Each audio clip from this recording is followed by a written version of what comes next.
Perkenalkan, nama saya Patricia Putri, NIM 2010417164,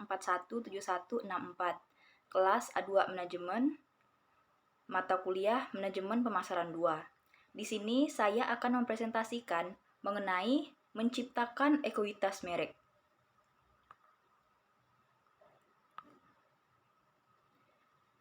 Pentingnya merek.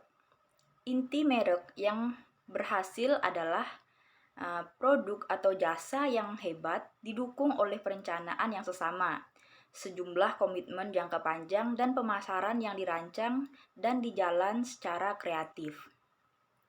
Merek yang kuat menghasilkan loyalitas konsumen yang tinggi.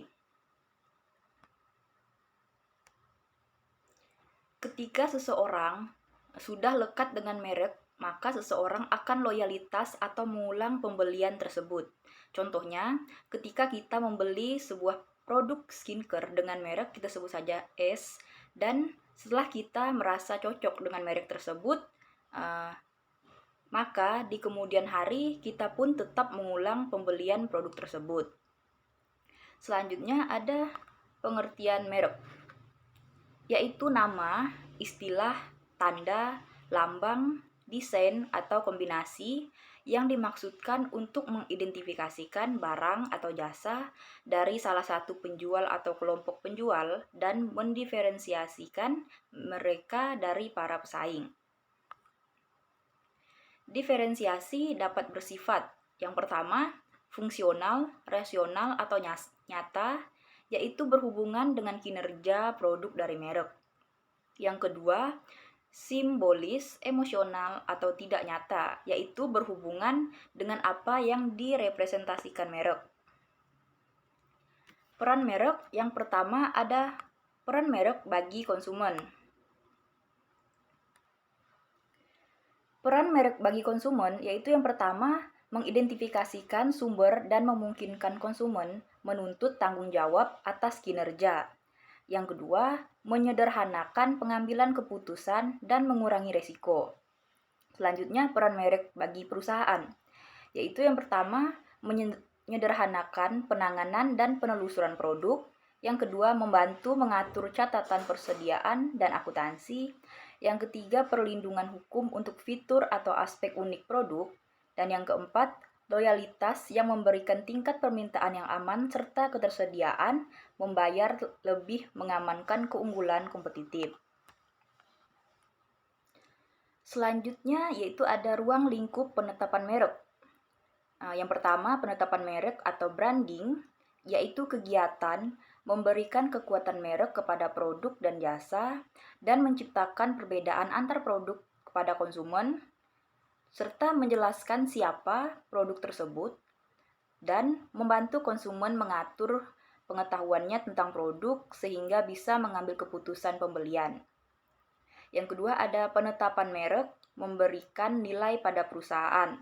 Selanjutnya yang ketiga ada agar dapat tercipta konsumen yang harus diyakinkan ada perbedaan berarti. Dan yang keempat ada perbedaan merek sering berhubungan dengan yang pertama atribut atau manfaat, contohnya yaitu 3M dan Gillette.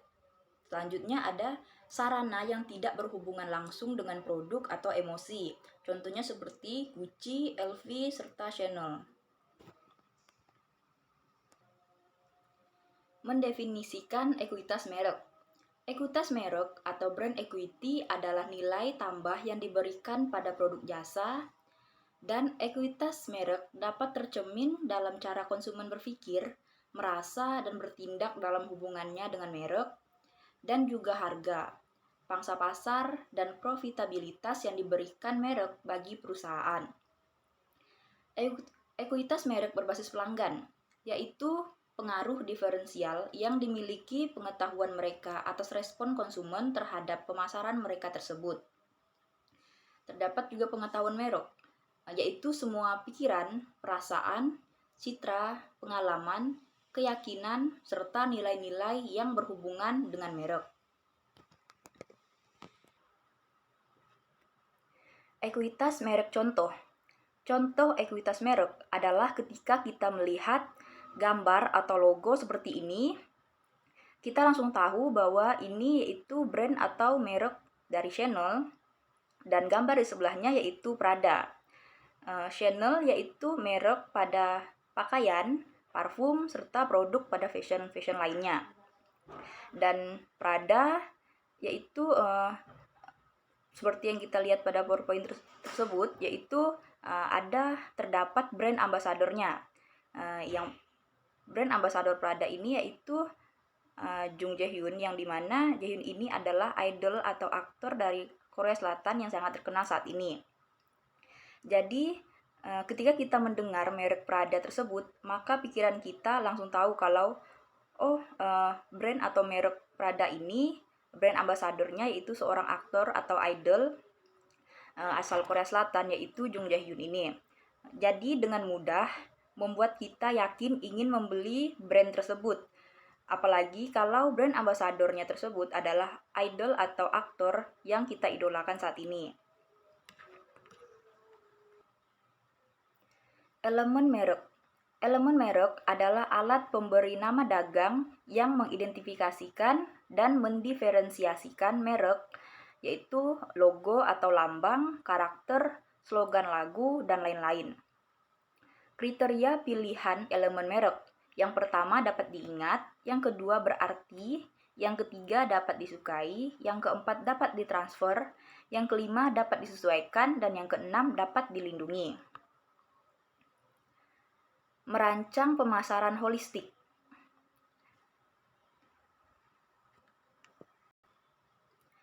Pelanggan mengenal merek dengan kontak merek. 3 tema baru pemasaran holistik. Yang pertama ada personalisasi, yaitu experience marketing, pemasaran satu-satu. Dan yang kedua ada integrasi, yaitu integrated marketing. Dan yang ketiga ada internalisasi atau karyawan dan mitra paham merek kita.